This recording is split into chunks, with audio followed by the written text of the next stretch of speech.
नमस्कार दोस्तों, स्वागत है आपका हमारे YouTube channel target civil services में। तो दोस्तों आज है 20 दिसंबर और मध्य प्रदेश के डेली करंट अफेयर में आज हम पढ़ेंगे 20 दिसंबर के करंट अफेयर। तो लेक्चर ध्यान से देखिएगा और लास्ट में हम जो घटना चक्र है जनवरी 2022 की तो उसके करंट अफेयर का रिवीजन करेंगे। और देखिए दोस्तों, आज आपके लिए लेक्चर आने वाला है वर्तमान में भारतीय सेना एवं अर्धसैनिक बल में कौन क्या है। तो ये लेक्चर बहुत शानदार रहने वाला है आपके लिए, ज्यादा से ज्यादा लोग देखिएगा। चलिए दोस्तों डेज का रिवीजन कर ले तो 1 दिसंबर को हमने मनाया था विश्व एड्स दिवस, 2 दिसंबर को राष्ट्रीय प्रदूषण नियंत्रण दिवस, 3 दिसंबर को अंतर्राष्ट्रीय विकलांग दिवस, 4 दिसंबर को भारतीय नौसेना दिवस और टाटा भील बलिदान दिवस, 5 दिसंबर को विश्व मृदा दिवस, 6 दिसंबर को महापरिनिर्वाण दिवस, 7 दिसंबर को सशस्त्र सेना झंडा दिवस, 9 दिसंबर को अंतर्राष्ट्रीय भ्रष्टाचार निरोध दिवस, 10 दिसंबर को अंतर्राष्ट्रीय मानवाधिकार दिवस और 11 दिसंबर को अंतर्राष्ट्रीय पर्वत दिवस और यूनिसेफ डे मनाया जाता है।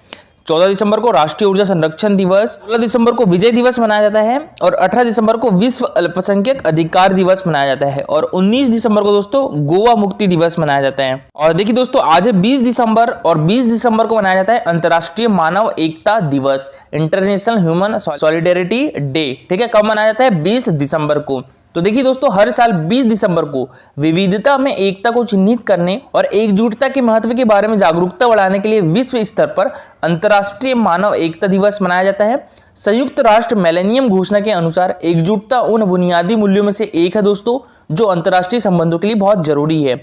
और संयुक्त राष्ट्र महासभा ने 22 दिसंबर 2005 को एक प्रस्ताव के द्वारा मानव एकता को एकजुटता के मौलिक और सार्वभौमिक अधिकारों के रूप में मान्यता दी गई थी, जो 21वीं सदी में लोगों के बीच संबंधों को दर्शाता है।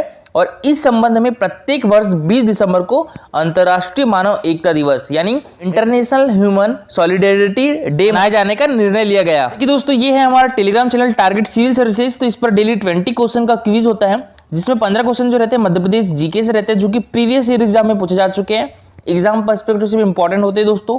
और 5 question Madhya Pradesh daily current affair से रिलेटेड होते हैं। इस टाइप से इसका रिजल्ट निकलता है दोस्तों। और देखिए जो कल क्विज हुआ था हमारा 117वां, इसमें जो फर्स्ट रैंक आई है वो प्रियंका की आई है, सेकंड रैंक राज की आई है और जो थर्ड रैंक है वो प्रिया मिश्रा की आई है। तो दोस्तों आप भी इस क्विज में पार्टिसिपेट कर सकते हो। टेलीग्राम चैनल की लिंक आपको हमारे वीडियो के डिस्क्रिप्शन बॉक्स में मिल जाएगी। चलिए दोस्तों, सबसे पहले हमने जो कल करंट अफेयर पढ़ा था उसका रिवीजन कर लेते हैं, उसके बाद स्टार्ट करेंगे हम आज के करंट अफेयर। तो कल के करंट अफेयर में पहला क्वेश्चन था हमारा, किस जिले में 20 से 22 दिसंबर 2021 तक 3 दिवसीय निर्झरनी महोत्सव का आयोजन किया जाएगा दोस्तों? तो ये किया जाएगा अलीराजपुर में। तो इसका आंसर क्या हो जाएगा? Option number D, Alirajpur. और देखिए दोस्तों, क्वेश्चन पूछा गया था एमपीपीएससी 2016 या 17 में, चंद्रशेखर आजाद जी का जन्म कहां पर हुआ था? उसमें अलीराजपुर ऑप्शन में नहीं था, क्या था ऑप्शन में? झाबुआ था। ठीक है दोस्तों, तो उसका आंसर झाबुआ हो गया था। उस टाइम जब उनका जन्म हुआ था दोस्तों, जब उसका नाम झाबुआ था। अब झाबुआ से अलग होकर अलीराजपुर कब बना था दोस्तों? तो ये बना था दोस्तों 2008 में। ठीक है, देखिए 2008 में हमारे मध्य प्रदेश के 2 नए जिले बनाए गए थे। कौन कौन से दोस्तों? तो एक अलीराजपुर बनाया गया था, ठीक है, और एक सिंगरौली बनाया गया था। ठीक है दोस्तों, एक अलीराजपुर किस जिले से अलग होकर बना था? तो ये झाबुआ जिले से अलग होकर बना था। कब बना था दोस्तों? 2008 में। और सिंगरौली भी 2008 में बना था। ठीक है, किस जिले से अलग होकर बना था? तो सीधी से अलग होकर बना था। और दोस्तों यहाँ याद रखिएगा, जो सिंगरौली है ये हमारे मध्य प्रदेश का 50वां जिला है और अलीराजपुर कौन सा जिला है? 49वां। ठीक है, और अलीराजपुर गुजरात और महाराष्ट्र दोनों से बॉर्डर शेयर करता है और जो झाबुआ है वो राजस्थान और गुजरात दोनों के साथ अपनी बॉर्डर शेयर करता है। अब बात करें दोस्तों यहाँ पर सिंगरौली, ये हमारे मध्य प्रदेश का 50वां जिला है, बनाया गया था 2008 में बनाया गया था। ये सीधी जिले से अलग होकर बना था और ये दोस्तों उत्तर प्रदेश और छत्तीसगढ़ दोनों के साथ अपनी बॉर्डर शेयर करता है। और यहाँ पर सीधी भी उत्तर प्रदेश और छत्तीसगढ़ दोनों के साथ अपनी बॉर्डर शेयर करता है। अब दोस्तों बात करें हम हमारे मध्य प्रदेश का 51वां जिला कौन सा था? तो कौन सा दोस्तों? ये आगर मालवा था। किस जिले से अलग होकर बना था? शाजापुर से अलग होकर बना था। और दोस्तों कब बना था? 2013 में बना था। और दोस्तों ये किस स्टेट के साथ अपनी बॉर्डर शेयर करता है? तो राजस्थान के साथ अपनी बॉर्डर शेयर करता है। ठीक है, हमारे मध्य प्रदेश का 52वां जिला कौन सा था दोस्तों? तो ये था निवाड़ी। ये किस जिले से अलग होकर बना था? टीकमगढ़ से अलग होकर बना था। कब बना था? 2018 में बना था। ठीक है, और 53वां जिला कौन सा प्रस्तावित है दोस्तों? तो ये उज्जैन और रतलाम में बनेगा, नागदा। नागदा प्रस्तावित है। यहाँ बात करें हम निर्झरनी महोत्सव 2021 की, तो इसका आयोजन कहां पर किया जा रहा है? अलीराजपुर में किया जा रहा है। ठीक है दोस्तों, हमारे मध्य प्रदेश का सर्वाधिक अनुसूचित जनजाति यानी एसटी जनसंख्या प्रतिशत वाला जिला कौन सा है? तो ये अलीराजपुर है दोस्तों। यहाँ पर 89% जो लोग हैं वो जनजातीय समुदाय से है। तो याद रखिएगा प्रतिशत के हिसाब से सबसे ज्यादा अनुसूचित जनजाति कहां पर है हमारे मध्य प्रदेश में? ये अलीराजपुर में है। जनसंख्या के हिसाब से बात करें तो वो धार डिस्ट्रिक्ट है। ठीक है, तो यहाँ पर मुख्यतः कौन सी जनजाति पाई जाती है? भील, भिलाला, बारेला, मानकर, धानक, कोटवाल जनजाति पाई जाती है। इंडिया टुडे समूह की ओर से India today state of the states conclave 2021 में most improved big state in agriculture का पुरस्कार किस राज्य को मिला है दोस्तों? तो ये हमारे प्यारे मध्य प्रदेश को मिला है। तो इसका आंसर क्या हो जाएगा? Option number A, Madhya Pradesh. और ये अवार्ड हमारे मध्य प्रदेश के मुख्यमंत्री शिवराज सिंह चौहान जी को दिया गया है। ठीक है, 10 साल से कम उम्र के बच्चों में साक्षरता के स्तर को बताने वाले फाउंडेशनल लिटरेसी एंड न्यूमेरसी इंडेक्स में मध्य प्रदेश को कौन सा स्थान मिला है दोस्तों? तो ये मिला है 7वां स्थान। ठीक है, बड़े राज्यों में 7वां स्थान प्राप्त हुआ है हमारे मध्य प्रदेश को। तो इसका आंसर क्या हो जाएगा दोस्तों? ऑप्शन नंबर डी, 7वां। और देखिए पहला स्थान बड़े राज्यों में किसे मिला दोस्तों? पश्चिम बंगाल फर्स्ट पे है, तमिलनाडु सेकंड पे है, महाराष्ट्र थर्ड पे है, कर्नाटक फोर्थ पे है, और गुजरात फिफ्थ पे है, राजस्थान सिक्स्थ पे है, और हमारा मध्य प्रदेश 7th पे है। और यहाँ प्रदेश को कितने नंबर मिले दोस्तों? इसमें 38.69 नंबर मिले हैं। ठीक है, चित्र भारती राष्ट्रीय लघु फिल्मोत्सव 2022 यानी CFF 2022 का आयोजन कहां पर किया जाएगा दोस्तों? तो ये किया जाएगा हमारे मध्य प्रदेश की राजधानी भोपाल में।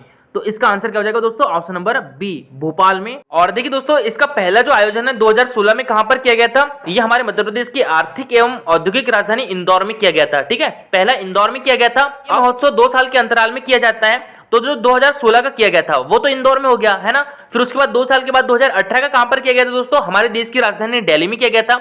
उसके बाद 2020 का कहां पर किया गया दोस्तों? कर्नावती गुजरात में किया गया था। और 2022 का कहां पर किया जाएगा दोस्तों? तो ये हमारे मध्य प्रदेश की राजधानी भोपाल में किया जाएगा। चलिए दोस्तों, अब स्टार्ट करते हैं हम आज के करंट अफेयर। तो आज के करंट अफेयर में पहला क्वेश्चन है हमारा, मध्य प्रदेश सरकार की बैठक में कितने रुपए के सेकंड सप्लीमेंट्री बजट को मंजूरी दे दी गई है दोस्तों? तो ये 18,000 करोड़ रुपए के बजट को। तो इसका आंसर क्या हो जाएगा? ऑप्शन नंबर सी, 18,000 करोड़ रुपए। दोस्तों हमारे मध्य प्रदेश में वित्त वर्ष 2021-22 का बजट कितने रुपए का था?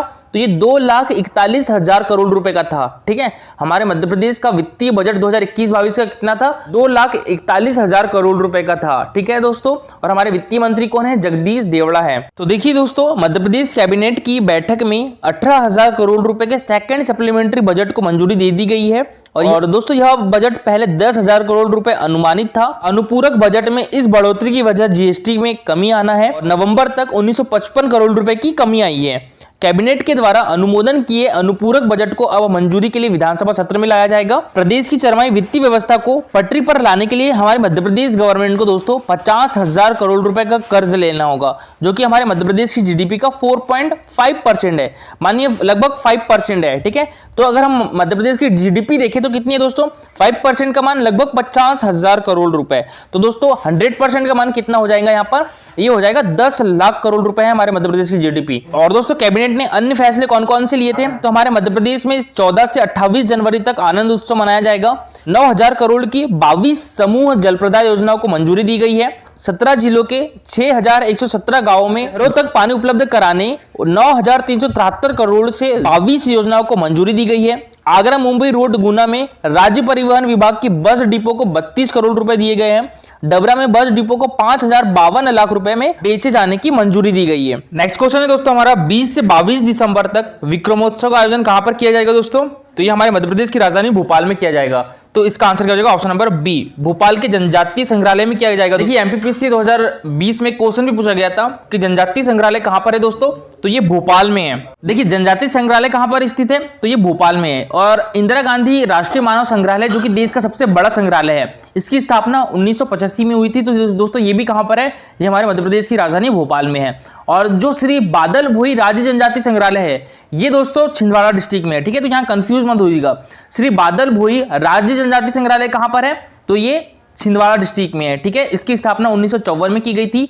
और हमारे मध्य प्रदेश का जनजातीय संग्रहालय कहां पर है? भोपाल में है। दोस्तों आदिवासी कला संग्रहालय कहां पर है? छतरपुर डिस्ट्रिक्ट के खजुराहो में स्थित है। ठीक है, तो भोपाल में स्थित जनजातीय संग्रहालय में मनाया जाएगा 20 से 22 दिसंबर तक विक्रमोत्सव। तो भोपाल में कौन कौन से उत्सव मनाए जाते हैं? देखिए ध्रुपद समारोह का भी आयोजन किया जाता है भोपाल में। अभी जो हमारे केंद्रीय कृषि कल्याण मंत्री है, कौन है दोस्तों? नरेंद्र सिंह तोमर। तो उन्होंने घोषणा की है कि जो ध्रुपद समारोह का आयोजन ग्वालियर में भी किया जाएगा। ठीक है, लोक रंग समारोह भी कहां पर आयोजित किया जाता है? भोपाल में किया जाता है। दुर्लभ वाद विनोद का आयोजन भी भोपाल में किया जाता है दोस्तों। राष्ट्रीय शिल्प मेला का आयोजन भी कहां पर किया जाता है, तो ये भोपाल में किया जाता है। श्री रामलीला उत्सव का भी आयोजन कहां पर किया जाता है, भोपाल में किया जाता है। देखिए दोस्तों, सम्राट विक्रमादित्य की शौर्य गाथा और उनके द्वारा शुरू किए गए विक्रम संवत के बारे में मध्य प्रदेश शासन देश भर में अलग जगाएगा और देश भर में विक्रमोत्सव के आयोजन होंगे।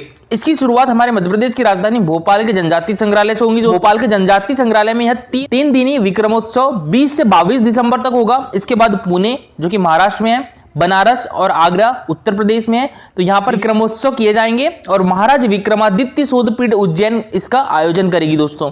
संस्थान के निदेशक श्रीराम तिवारी के अनुसार विक्रमोत्सव की शुरुआत उज्जैन से की गई थी। इस उत्सव को आम जनजीवन से जोड़ने के लिए उर्दू, फारसी, पंजाबी, मणिपुरी, कन्नड़, गुजराती व मराठी में मिलने वाली विक्रमादित्य की शौर्य गाथाओं को लोक नाट्य व कलाओं के माध्यम से जोड़ा जाएगा। इसमें मुख्य अतिथि कौन होगी दोस्तों? हमारे मध्य प्रदेश की संस्कृति, अध्यात्म एवं पर्यटन मंत्री उषा ठाकुर, और इसकी अध्यक्षता किसके द्वारा की जाएगी? हमारे मध्य प्रदेश के उच्च शिक्षा मंत्री डॉक्टर मोहन यादव के द्वारा।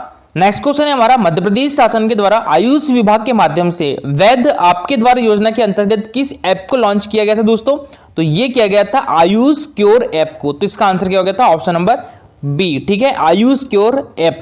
दोस्तों, वायुदूत ऐप किससे संबंधित है? अंकुर अभियान चलाया गया था ना हमारे मध्य प्रदेश में, तो वृक्षारोपण से संबंधित है Vayudoot app. Ayush cure app किस योजना से संबंधित है? तो ये वैद्य आपके द्वारा योजना से। और टॉप पेरेंट ऐप दोस्तों हमारे मध्य प्रदेश के मुख्यमंत्री शिवराज सिंह चौहान जी के द्वारा घर पर ही रोचक तरीके से पढ़ाई जारी रखने के लिए लॉन्च किया गया था। तो दोस्तों याद रखिएगा, वायुदूत ऐप अंकुर अभियान से संबंधित है, यानी पेड़ पौधे वृक्षारोपण से संबंधित है। आयुष क्योर ऐप वैद्य आपके द्वारा योजना से संबंधित है, यानी हेल्थ से रिलेटेड है।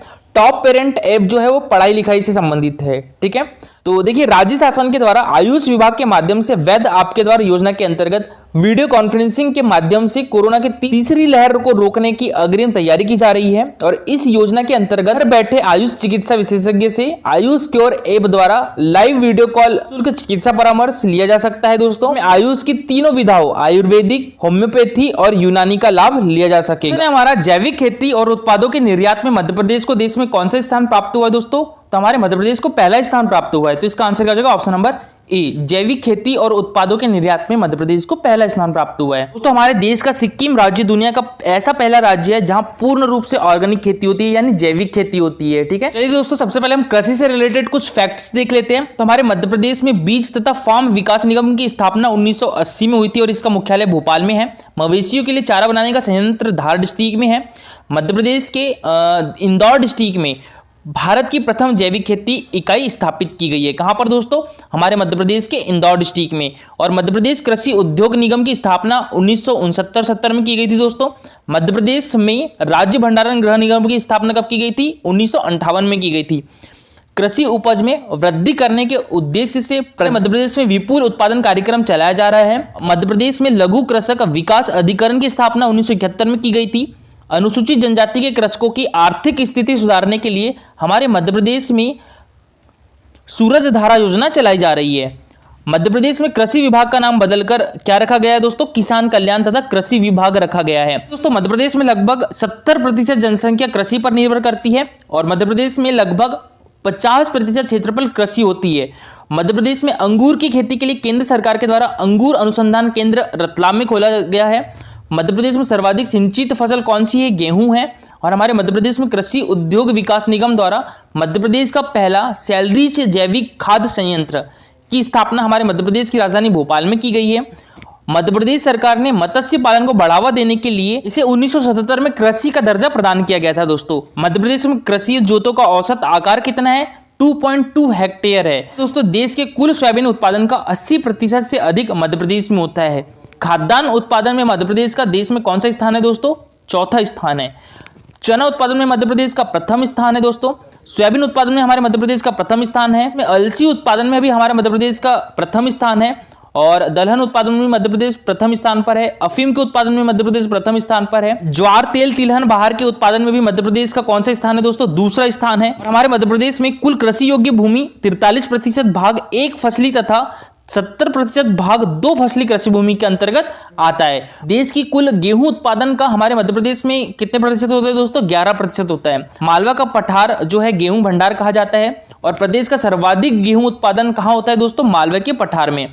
मध्य प्रदेश में खरीफ की फसलों का प्रतिशत कितना है? 62% है। खरीफ की फसल मतलब होता है जो बरसात में बोई जाती है। मध्य प्रदेश में रबी की फसलों का प्रतिशत कितना है दोस्तों? 38% है। और दोस्तों कल का हमारा क्वेश्चन था, मध्य प्रदेश में खनिज नीति किस वर्ष घोषित हुई थी दोस्तों? तो ये 1995 में घोषित हुई थी। तो इसका आंसर क्या हो गया था? Option number A. और दोस्तों आज के लिए आपका क्वेश्चन है, असीरगढ़ का किला किस जिले में स्थित है? तो ये आपको बताना है, ठीक है। और ज्यादा से ज्यादा लोग आंसर कीजिएगा। आज के लिए इतना ही। Thank you for watching this video.